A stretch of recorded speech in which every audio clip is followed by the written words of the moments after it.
Salut, nous sommes devant une situation réelle d'une entreprise qui est spécialisée dans la fabrication, la commercialisation des produits cosmétiques.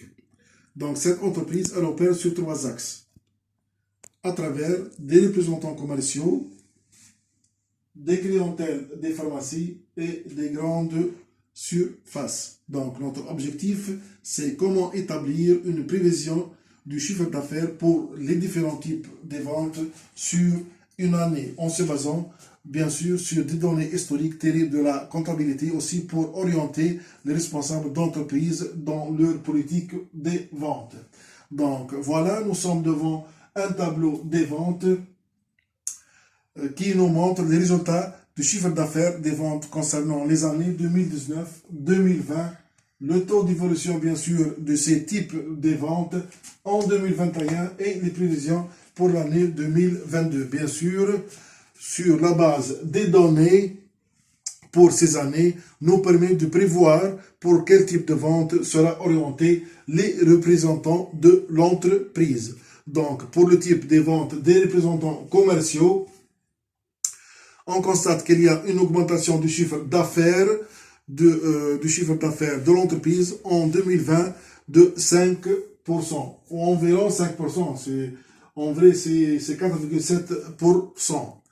En 2021, le chiffre d'affaires deviendra 5 513 et les prévisions pour 2020 sera 5 789 ici pour le chiffre d'affaires des représentants commerciaux. Donc, pour le type de vente des représentants commerciaux, on constate qu'il y a une augmentation du chiffre d'affaires de l'entreprise de 2020 de 5%, bien sûr, qu'on a cité maintenant. Et aussi, ici, on passe pour les clientèles des pharmacies.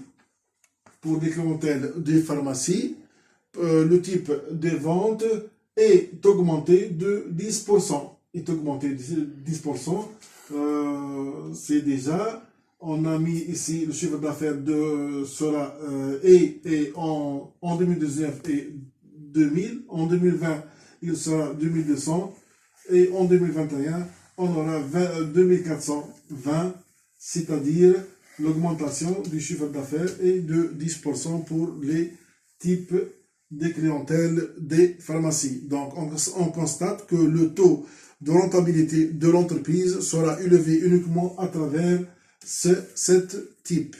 Et dans ce cas, si on multiplie la quantité des clientèles des pharmacies par 10, on aura 24 200 pour le chiffre d'affaires et nous permet de constater que le pourcentage est élevé de 60% pour l'année prévisible de 2022. Alors, on déduit que le taux d'évolution des clientèles des pharmacies de 60% pour l'année prévisible en 2012 nous oblige à suivre cette politique de vente qui est plus rentable et plus bénéfique par rapport aux autres types de vente.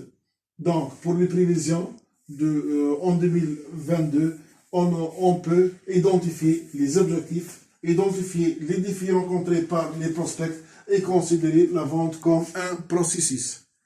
Voilà, merci pour tout le monde.